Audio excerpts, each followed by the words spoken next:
नमस्कार, आप देख रहे हैं बिग फाइट लाइव। आपके साथ मैं श्वेता मिश्रा अवस्थी। राजस्थान में भजनलाल सरकार ने अपना 1.5 साल का कार्यकाल पूरा कर लिया है। हालांकि बहुत लंबा वक्त नहीं है, लेकिन भजनलाल सरकार ने इतने कम समय में ही वो कर दिखाया जो कभी नहीं हुआ। मुख्यमंत्री भजनलाल शर्मा के विजन की चर्चा हर तरफ हो रही है।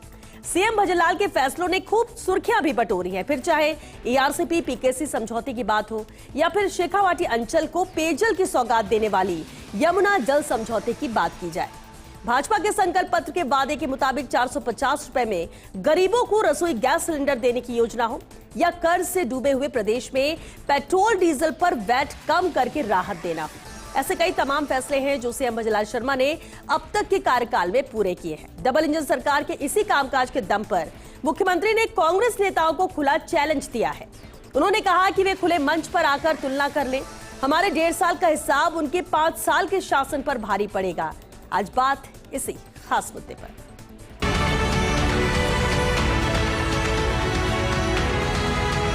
1.5 साल का हिसाब अगर 5 साल से ऊपर नहीं जाए तो आप बता दें। आप स्वयं आ जाइए जयपुर के अल्बर्ट हॉल पे इस मीडिया के सामने।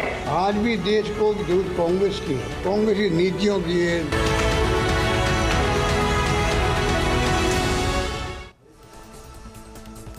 और चलिए इस खास मुद्दे पर चर्चा के लिए खास मेहमान हमारे साथ जुड़ चुके हैं। सबसे पहले उनसे रूबरू करा देते हैं आपको। हमारे साथ चर्चा में मौजूद हैं लक्ष्मीकांत भारद्वाज जी, प्रवक्ता है बीजेपी से। बहुत स्वागत है लक्ष्मीकांत जी आपका। स्वर्णिम चतुर्वेदी जी भी हमारे साथ हैं, पीसीसी महासचिव है। स्वर्णिम जी आपका भी बहुत स्वागत है। और साथ ही राजनीतिक विश्लेषक सुभाष शर्मा जी भी। सुभाष जी आपका भी बहुत स्वागत है। बेहद खास मुद्दा। और चलिए शुरुआत लक्ष्मीकांत जी आपसे ही करते हैं। सरकार के 1.5 साल वर्सेस पूर्ववर्ती सरकार के 5 साल, मुख्यमंत्री ने जिस तरह से चैलेंज किया है, ये वो दर्शाता है कि उन्हें भी पता है, जनता को पता है कि 1.5 साल में जितने बड़े अहम फैसले और योजनाएं जो वो लेकर आए वो भारी पड़ेगी 5 साल पर। क्या वाकई में आम जनता भी यही मानती है जो सीएम ने कहा, और इस चैलेंज की वजह भी यही? देखिए श्वेता, आप तो बहुत सालों से एंकरिंग कर रही हैं और बहुत सालों से पत्रकारिता में हैं। आपने कभी किसी मुख्यमंत्री को इस आत्मविश्वास के साथ कभी सुना नहीं होगा कि वो पूर्ववर्ती मुख्यमंत्री को इस बात का चैलेंज दे कि अपने 5 साल की जो कार्यकाल है उसमें और 1.5 साल की कार्यकाल का तुलना कर ले। ये जोश और ये जज्बा आदमी में तब आता है जब वो कुछ करके दिखाता है। और आज के जो आदरणीय मुख्यमंत्री भजनलाल शर्मा जी हैं, उन्होंने 1.5 साल में वो करके दिखाया जो कांग्रेस पार्टी 5 सालों में उससे ज्यादा कार्यकाल में भी आज तक कर नहीं पाई है। कई सारी बातें तो ऐसी है जिसको लेकर कांग्रेस पार्टी 50 साल से चुनाव लड़ रही है, मुद्दों को लेकर चुनाव में जा रही है, उसको भी उन्होंने पूरा करने का काम नहीं किया। भजनलाल शर्मा जी ने उन मुद्दों को आकर पूरा किया है। अगर मैं एक देश में कोई लड़ाई झगड़े की बात नहीं है, ये कांग्रेस पार्टी के प्रवक्ता यहां खड़े, मैं आपके सामने खड़ा हूं। मैं पूरे प्रदेश की लाखों जनता आप लोगों को देख रही है। मैं अपनी सरकार के 1.5 साल के काम को गिनाता हूं।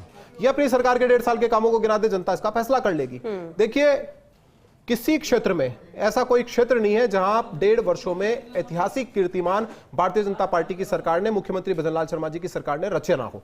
आप अगर बात करें पानी की, तो बात करेंगे ईआरसीपी की जो आज राम जल सेतु परियोजना बन चुकी है, जिसको लेकर 50 साल तक कांग्रेस प्रदेश की जनता के मन में भ्रम फैलाती रही, कुछ कर नहीं पाई। आज वो उसका डीपीआर तैयार हो गया, उसके ऊपर काम शुरू हो गया और वो जल्दी इसी सरकार के पहले कार्यकाल में जमीन पर आने का काम करेगी। आपको याद होगा, कांग्रेस पार्टी के एक नेता थे झुंझुनू में जो दावा करते थे कि वो हर चुनाव के बाद वहां पर यमुना का पानी लेकर आएंगे, और वो उनको चुनाव लड़ते लड़ते 60 साल बीत गए, वहां कुछ नहीं हुआ। पहले सरकार के पहले वर्ष में ये यमुना जल समझौता हरियाणा की सरकार के साथ हो चुका, डीपीआर तैयार हो चुकी है, उसकी टास्क फोर्स बन चुकी है और वो जल्दी ही धरातल पर आने का काम होगा। वो चाहे देवास परियोजना हो, चाहे इंदिरा गांधी गंगा नहर में पानी के वाटर लेवल को बढ़ाना हो, उसको बढ़ाना हो। पानी के क्षेत्र में इतने काम आज से पहले किसी सरकार में नहीं हुए जितने 1.5 वर्षों में भजनलाल शर्मा जी की सरकार ने करके दिखाए। इसी तरह की सरकार, अगर सड़कों की हम बात करें तो 4100 किलोमीटर नवीन सड़कें कांग्रेस पार्टी के समय में बनी थी।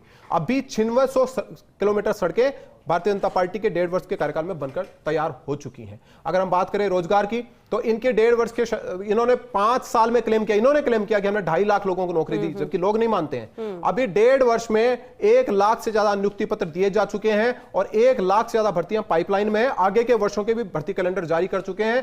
5 सालों में मुख्यमंत्री ने कहा संकल्प था कि 4 लाख सरकारी नौकरियां और 6 लाख प्राइवेट सेक्टर की नौकरियां हम देंगे। उस टारगेट को हम समय से पहले पूरा करेंगे, करके दिखाया है। अगर हम पेट्रोल डीजल की बात करें तो 1.5 वर्षों में डेढ़ वर्षों में 1 पैसा पेट्रोल डीजल की कीमत भारतीय जनता पार्टी की सरकार ने बढ़ाई नहीं है। यह पहली बार हुआ है। कांग्रेस पार्टी की सरकार ने सरकार बनने के 6 महीने के भीतर पेट्रोल डीजल के ऊपर 4% वेट लगाया था और 1.5 वर्ष में 2% और बढ़ाकर 6% किया था। भारतीय जनता पार्टी की सरकार ने 1 पैसा बढ़ाया नहीं बल्कि कीमतों को कम किया है। अगर हम बात करें बिजली की, तो इनके समय में हमारे यहां जो हाइड्रो और थर्मल पावर प्लांट थे, उनकी जो कुल क्षमता है उसको इन्होंने कम करते 2,500 से 3,000 मेगावाट की क्षमता पर ये ले आए थे। केवल 1.5 वर्षों में वही जो थर्मल पावर प्लांट है वो आज 6 से 7,000 मेगावाट बिजली का उत्पादन कर रहे हैं। आप देखिए जो पीक डिमांड थी 14 जून को, इसी महीने में 14 जून को जो 18,503 मेगावाट की पीक डिमांड थी, उसमें बिना किसी व्यवधान के उस डिमांड को पूरा करने का काम हमारी भारतीय जनता पार्टी की सरकार ने किया है। ऐसा कोई क्षेत्र नहीं है जहां पर काम नहीं हो रहा हो। अपराध की बात करें तो आपको पता होगा कि हमारी सरकार बनने से पहले प्रधानमंत्री मोदी जी ने यहां संकल्प लिया था और प्रदेश की जनता को आश्वस्त किया था कि हमारी सरकार बनी तो अपराध के ऊपर लगाम लगाएंगे। 15 दिसंबर को मुख्यमंत्री भजनलाल शर्मा जी ने शपथ ली थी और 16 दिसंबर को ही उन्होंने खुद प्रेस कॉन्फ्रेंस करके जो संगठित अपराध है उसके खिलाफ एसआईटी का गठन किया और पेपर लीक के खिलाफ एसआईटी का गठन किया। कांग्रेस पार्टी की सरकार के समय 19 परीक्षाओं के पेपर लीक हुए। हमारी 1.5 वर्ष के शासनकाल में एक परीक्षा का पेपर लीक नहीं हुआ।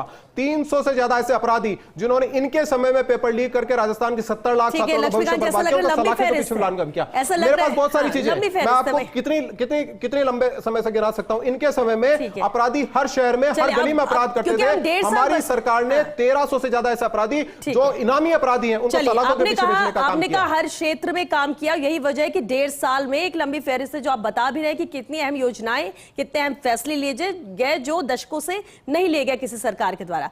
स्वर्णिम जी, अब ये जो चैलेंज दिया गया है वो 1.5 साल वर्सेस 5 साल है, यानी कि पिछली कांग्रेस सरकार के पूरे 5 साल के कार्यकाल में जितना काम नहीं हुआ होगा उतना ये 1.5 साल में इन्होंने किया और इसके लिए खुला चैलेंज है कि आप आके चर्चा कर सकते हो। और आपके पीसीसी चीफ गोविंद सिंह डोटासरा ने भी चैलेंज किया कि आप आइए अल्बर्ट हॉल और चर्चा खुले में कर लेते हैं। लेकिन स्वर्णिम जी, क्या वाकई में जो कांग्रेस आलोचना कर रही है मौजूदा सरकार की, वो वाकई में आपको नहीं लगता कि ये कुछ अहम फैसले लिए गए या काम किया गया सरकार ने, या सिर्फ राजनीतिक तौर पर ये विरोध है जो अभी इन्होंने योजनाओं की भी बात की और जिस तरह से खुले तौर पर बयान भी सबके सामने आ रहे हैं? देखिए श्वेता जी, कांग्रेस पार्टी हमेशा विपक्ष का धर्म निभाते हुए जो जनता की आवाज़ है वो मुख्यमंत्री तक पहुंचाने का कार्य कर रही है, जो उन तक पहुंच नहीं रही। आज वो चुनौती दे रहे हैं, उनकी चुनौती सहज स्वीकार की और आपको भी और हम भी देखेंगे कि किस दिन वो अल्बर्ट हॉल आते हैं और चर्चा करते हैं। यहाँ पे ये पहले मुख्यमंत्री हैं जिन्होंने अपने आप को भागीरथी कहला करके अपने पूरे राजस्थान भर में अपना स्वागत कराया, जबकि ना डीपीआर बनी ना कोई उसकी योजना बनी थी। और आप कह रहे हैं यमुना जल समझौता 1994 का है, 1994 का उस समझौते के तहत राजस्थान को जितना पानी मिलना था और पानी हरियाणा को कितना मिलना था ये तय था, लेकिन आपने अपना जो है सरेंडर करके हित हरियाणा को दिया और आज ये कह दिया 20,000 क्यूसेक पानी है, उसके बाद बचेगा तो राजस्थान को मिलेगा। यही सच्चाई है। इसीलिए ना डीपीआर बनकर तैयार हुई जो 6 महीने में बनाने की घोषणा मुख्यमंत्री जी ने बजट में की थी। और आप कह रहे हैं ईआरसीपी तो भाई परियोजना आपकी थी, बीजेपी की पूर्ववर्ती सरकार की थी, डीपीआर बनी थी, हम तो उस पर काम कर रहे थे और 10,300 करोड़ रुपए खर्च करके हमने तो 2 बांध और अनेक जो है नहरें बना दी थी। आपने क्या किया? अभी तक एक ईंट भी नहीं लगाई। सबसे बड़ी बात, स्वागत बहुत कराया। अरे बताइए, हमने घोषणा की अगर हमारी सरकार ने कि 100 यूनिट बिजली फ्री देंगे तो 100 यूनिट बिजली फ्री अगले दिन से दी। आपने घोषणा की थी बजट में कि 150 यूनिट। कहाँ हुआ, क्या हुआ, किसी को नहीं पता। मुख्यमंत्री चिरंजीवी योजना 25 लाख रुपए तक का इलाज मुफ्त, 50 लाख से ज्यादा लोगों ने उसका लाभ प्राप्त किया। आपने उसको बंद कर दिया और 5 लाख रुपए की सीमा तय करके वो भी 1/3 राजस्थान के लिए कर दी। सिर्फ इतनी सी बात है। पेट्रोल डीजल की जब बात करते हैं तो प्रधानमंत्री जी ने चुनाव में वादा किया था राजस्थान की जनता से कि अब पड़ोसी राज्य हरियाणा के बराबर यहाँ पे रेट होगी। हो गई क्या? 10 रुपए आज भी ज्यादा है हरियाणा से यहाँ पे रेट। सीधी सी बात है, ये सिर्फ बातें होती हैं। अरे आप हमारी चुनौती, तो आपने हमें चुनौती दी जी, हमने स्वीकार की। कब आएंगे, डेट बताइए, हम उसके लिए स्वीकार है। पूरी देश की जनता और प्रदेश की जनता सुनेगी आपको। कम से कम कभी बैठ करके आपने अगर पत्रकारों के सवालों के भी जवाब दिए होते तो सच्चाई सामने आ जाती। बताइए, आज इंदिरा गांधी स्मार्टफोन योजना 40 लाख स्मार्टफोन हम बांट चुके थे, आपने क्यों डंप की? आज क्यों उड़ान योजना के तहत जो सैनिटरी नैपकिन मिल रहे थे मुफ्त हमारी बालिकाओं को उनके स्वास्थ्य के लिए, क्यों नहीं मिल रहे? आज सीवर में उतरने से क्यों लोगों की मौत हो रही है? आज मैं ये जानना चाहता हूं कि माफिया इतना हावी कैसे हो गया? सवाल सुनिए, ये सरकार की उपलब्धि है। इतना हावी कैसे हो गया कि आरएस की गाड़ी जला रहे हैं, कुचल के मार रहे हैं, और एक इनका कैबिनेट मंत्री कह रहा है राजस्थान में प्रतिदिन 8 करोड़ के अवैध खनन बजरी का हो रहा है, और मुख्यमंत्री जवाब नहीं देते। किसका जवाब देंगे? मुख्यमंत्री जी को जवाब देना चाहिए। जो किरोड़ी मीणा जी कह रहे हैं ना बार बार कि प्रदेश में गुजरात से आकर के नकली खाद बीज बिक रहा है, क्यों बिक रहा है? किसानों के हित आपने क्यों किया? उसका क्यों नहीं जवाब देते? और हमने तो 2000 यूनिट किसानों को बिजली मुफ्त दी थी, जो आपको आज भी मुझे देनी पड़ रही है। सुभाष जी से रिएक्शन लेने, लेकिन उससे पहले आप एक जवाब छोटी सी चीज और, ठीक। एक रिएक्शन और लीजिए। हमने देखा था पिछला साल और इस साल गर्मी में त्राई त्राई कर रहे थे लोग। जयपुर राजधानी तक में इस बार भी अघोषित बिजली कटौती हुई, और पिछले साल तो 4-4 घंटे होती थी। हमारे समय में कभी बिजली कटौती नहीं, और किसानों को न पानी की कमी आने दी, न बिजली की कमी आने दी। यानी आप ये कह रहे हैं कि पिछले 5 साल में जो आपकी सरकार ने किया वो ज्यादा बेहतर था, बजाय कि 1.5 सालों के जो जिक्र उन किया जा रहा है। योजनाओं को जो महात्मा गांधी अंग्रेजी माध्यम स्कूल 36,000 खोले थे, रिएक्शन लेना, एक कमेंट आप इस पे जो हमने 36,000 से ज्यादा महात्मा गांधी स्कूल खोले, क्यों बंद आपने कर जो रहे हैं? आरोप लगाया उस पर जवाब दे देते हैं। हाँ, आपने भी, इन्होंने कहा, कांग्रेस पार्टी के प्रवक्ता ने कहा, और मैंने आपके टीवी पे भी देखा कि कांग्रेस पार्टी के प्रदेश अध्यक्ष उछल कर चुनौती दे रहे हैं। वो कौन है भाई? खामखा जो पूर्व मुख्यमंत्री है, जो पूर्व मुख्यमंत्री है, जो पूर्व मुख्यमंत्री है, जिन्होंने शासन चलाया, वो आए ना। उन्होंने कोई खामखा आया, कोई खामखा आया। अच्छा, तो मैं देती चुनौती अशोक गहलोत जी को, मेरे से कर लो डिबेट, कर लेंगे क्या? कर लेंगे क्या डिबेट? अरे भैया, खामखा से थोड़ी करेंगे डिबेट, खामखा से नहीं करेंगे। आओ ना पूर्व मुख्यमंत्री, आओ ना पूर्व मुख्यमंत्री। अरे भैया, पूर्व मुख्यमंत्री आओ ना, पूर्व मुख्यमंत्री आओ ना, जिन्होंने 5 साल शासन चलाया है। अशोक गोविंद डोटासरा कौन है? खामखा आप दोगे? खामखा। अरे भैया, अरे तो शर्त गोविंद डोटासरा को थोड़ी दी चुनौती, अरे गोविंद डोटासरा को थोड़ी दी चुनौती, गोविंद डोटासरा को थोड़ी दी चुनौती। चुनौती तो पूर्व मुख्यमंत्री को दी है, चुनौती पूर्व मुख्यमंत्री को दी है, पूर्व मुख्यमंत्री शर्मा जी। तो मैं दे रहा हूँ अशोक गहलोत जी को चुनौती, मेरे से करा दो डिबेट। मैं दे रहा हूँ अशोक गहलोत जी को चुनौती, मुझसे कराओ डिबेट। अरे भैया, मैं दे रहा हूँ ना, मुझसे करा दो डिबेट, मुझसे करा दो डिबेट। मेरी बात देखिए, इन्होंने सवाल उठाए, मुझे उसका जवाब देने दीजिए। कांग्रेस की आदत है कि जहां घिरने लगती है वहां चिल्लाने लगती है। देखिए, पहली बात यह कि मुख्यमंत्री ने चुनौती दी है, तो पूर्व मुख्यमंत्री उनके सामने आए, जिन्होंने 5 साल मुख्यमंत्री रहते हुए शासन चलाया है। कोई भी खाम खा के उछल देगा, उसको कोई जवाब नहीं देगा। दूसरी बात, इन्होंने कहा कि बिजली की कटौती हुई पिछले साल जब हमारी सरकार आई थी, और कुछ बिजली की परेशानी पैदा हुई थी। तो क्यों हुई थी? आपने बैंकिंग समझौता किया था सितंबर माह में, 23 में सितंबर माह में बिजली दूसरे राज्यों से उधार ली। वो बिजली 1000 मेगावाट प्रतिदिन बिजली हमने गर्मी में चुकाई, हमने गर्मी में चुकाई। आपने 19 रुपए, आपने 19 देखो, फिर बोले बीच में, फिर बोले ना बीच में, फिर बोले ना बीच में। इसलिए सुनिए, 1000 मेगावाट बिजली प्रतिदिन हमने उन राज्यों को चुकाई जिन्होंने बैंकिंग समझौते में इन्होंने सितंबर 2023 में खरीदी। और क्या बोलते हैं आप? आपके एक मंत्री, राजस्थान के इतिहास में कभी नहीं हुआ होगा, इनका एक मंत्री बिजली की मांग को लेकर सितंबर महीने में अपनी सरकार के खिलाफ कलेक्ट्रेट के बाहर धरने पर बैठ गया। याद दिलाऊं आपको। दूसरी बात आपने की, आपने कहा कि ये मेगावाट, ये जो बिजली की क्षमता है उसके बारे में बात करी, आपने पानी की बात करी। आपने ये कहा कि यमुना जल समझौता 1994 में हुआ, तो यमुना जल समझौता 1994 भैरव सिंह शेखावत जी की सरकार थी, उन्होंने पत्र लिखा, ये हरियाणा की सरकार को उन्होंने पत्र लिखा। केवल वही पत्र लिखा गया। अगर 1994 में यमुना जल समझौता हो गया तो 1998 में मुख्यमंत्री बन गया था अशोक गहलोत, और उसके बाद 15 साल मुख्यमंत्री बने रहे। क्यों नहीं हुआ? क्यों नहीं आया हरियाणा से पानी?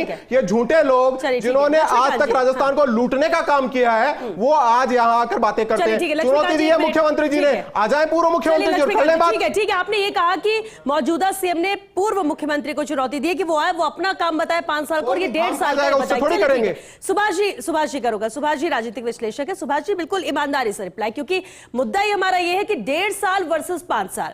मुख्यमंत्री ने जो चैलेंज किया कि 1.5 साल में हमारे जो काम है वो भारी पड़ेंगे पिछले सरकार के 5 साल पर। और एक और सवाल आपसे मैं जानना चाहूंगी कि अब जब इतनी सारी योजनाएं, इतने सारे बेहतर काम किए गए हैं, वो कोई एक योजना, एक फैसला जिसे जनता भी असरदार मानती है और वाकई में वो भारी पड़ेगा?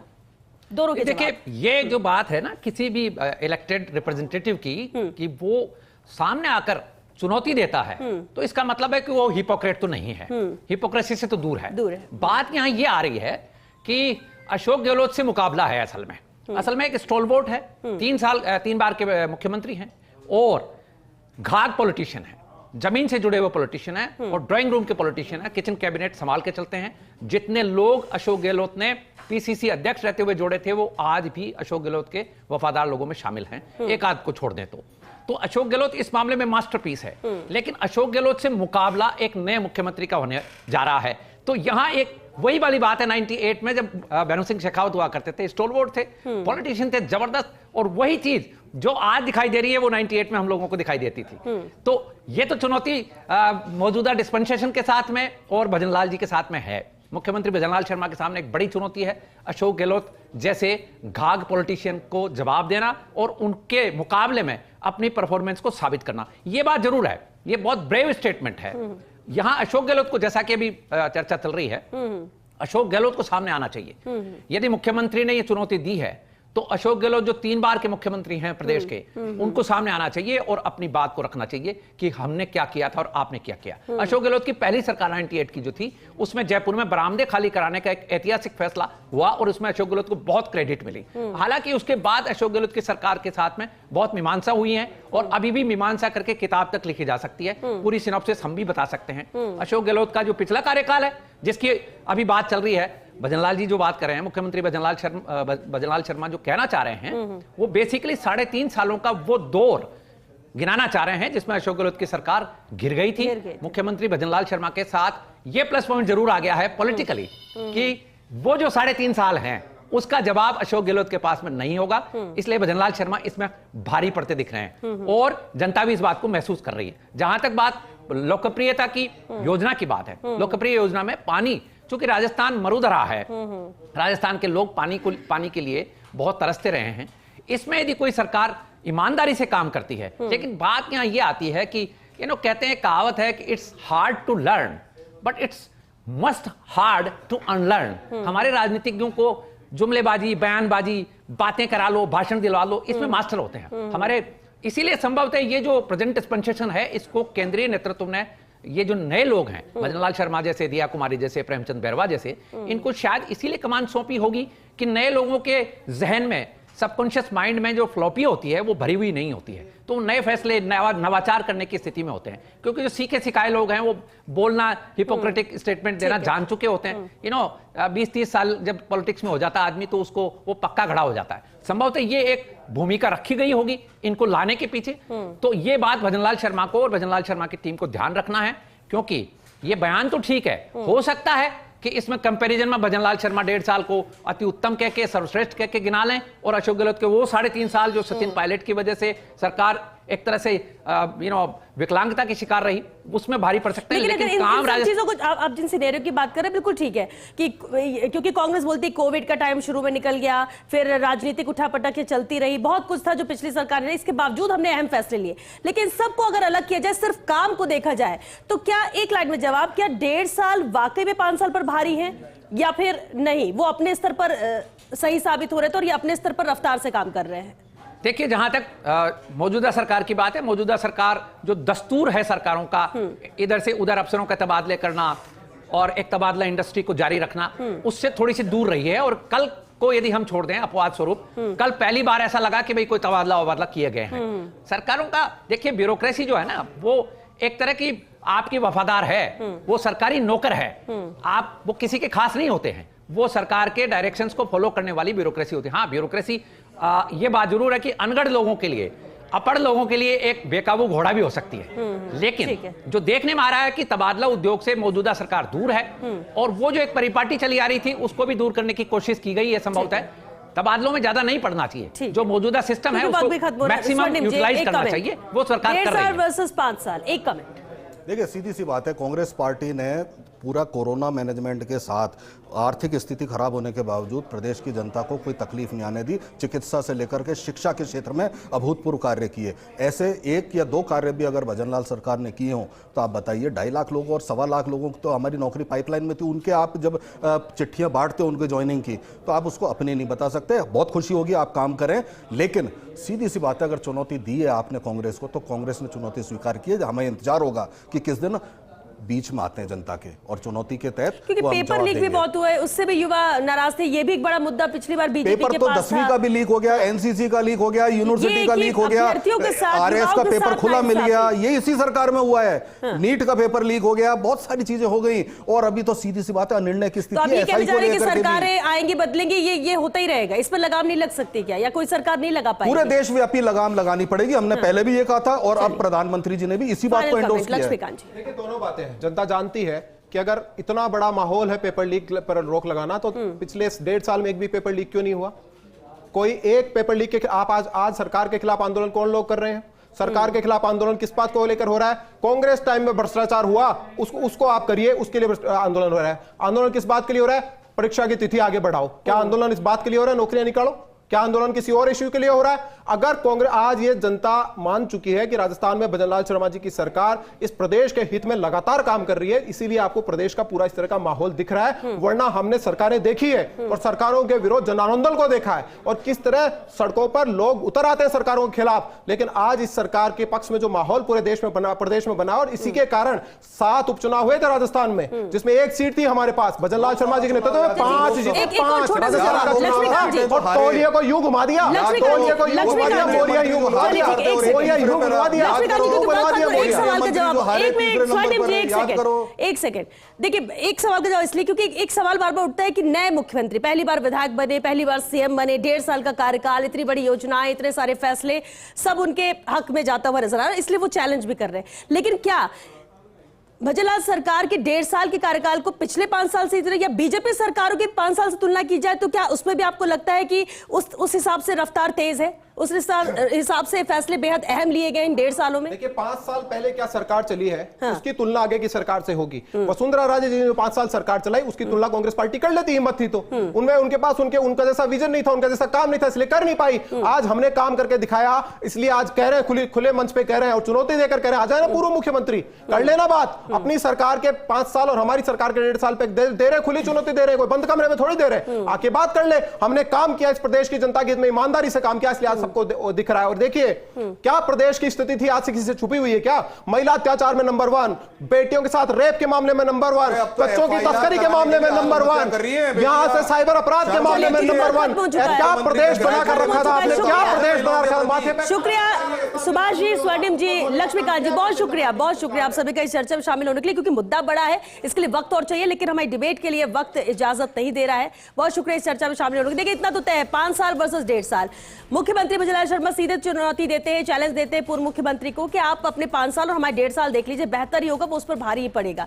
पीसीसी चीफ भी यहाँ पर चुनौती देते हैं कि अल्बर्ट हॉल के सामने आप आ जाइए, हम तो चुनौती दे रहे हैं कि आप आके सामने चर्चा कर लीजिए। लेकिन इतना जरूर है कि प्रदेश की जनता है, उसने 5 साल पिछली सरकार को मौका दिया, 5 साल इस सरकार को मौका दिया, कितनी तेजी से उसके हिसाब से आम जन के हित में फैसले लेकर काम किया जा रहा है, खासतौर से पानी को लेकर, क्योंकि मरु प्रदेश है और यहाँ पर पानी सबसे ज्यादा होती है और इसलिए एक बड़ा मुद्दा हमेशा रहा है, चुनाव के लिए बड़ा मुद्दा रहा, और अगर मुद्दे पूरे कर दिए जाए तो शायद मुद्दा खत्म हो जाएगा। तो अभी काम किया जा रहा है, अब देखना होगा किस रफ्तार से करते हैं, जनता कैसे देखती है, और जनता के हित में जो फैसले लिए जाएंगे, काम होगा तो जनता उसी के साथ जाएगी। हालांकि आप चैलेंज दे सकते हो, आमने सामने आके चर्चा करिए, जनता तो ये भी देख रही कौन क्या कह रहा है और कौन क्या प्रदेश के लिए कर रहा है। चलिए इसी के साथ बिग फाइट लाइव में आज के लिए बस इतना ही। नमस्कार।